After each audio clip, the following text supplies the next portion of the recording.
कालपर्यंत मी उपोषण सोडणार नाही, मरेपर्यंत सोडणार नाही, हा माणूस अगदी माझ्या मते 15 घंटे सुद्धा उपोषणाला बसला नाही.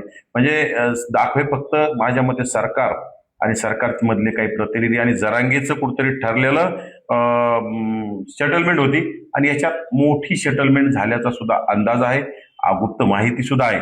कारण की ही खरं तर जरांगेच्या जवळच्या लोकांनी ही याच्यामध्ये किती सेटलमेंट झाली त्यांना वाटा भेटतोय का हे सुद्धा आता बघितलं पाहिजे. कारण की याच्यामध्ये प्रचंड मोठी डील झालेली आहे, हा माझा आरोप आहे आणि याला मला माहिती सुद्धा आहे. कारण की सेटलमेंट आणि डील शिवाय जरांगे उपोषण सोडत नाहीत.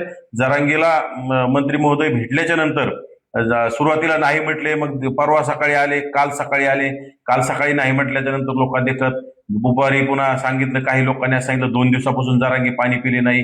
मग 2 दिवसापासून जरांगे पाणी पिले नाही तर नंतर दुपारी माझ्यामध्ये 4-5च्या दरम्यान विजय ते काय नावाचा सरपंचाच्या भावकीतला त्यांच्या घरी जाऊन त्याला लघवीला वॉशरूमला गेला. मग हा पाणीच पिला नाही 2 दिवसापूर्वी, उन्हात उपोषणाला बसला, मग याला लघवी कुठून आली? तिथं जाऊन पुन्हा काय केलं? हे सगळे चर्चा घडवण्यासाठी सगळं चाललेलं आहे विषय.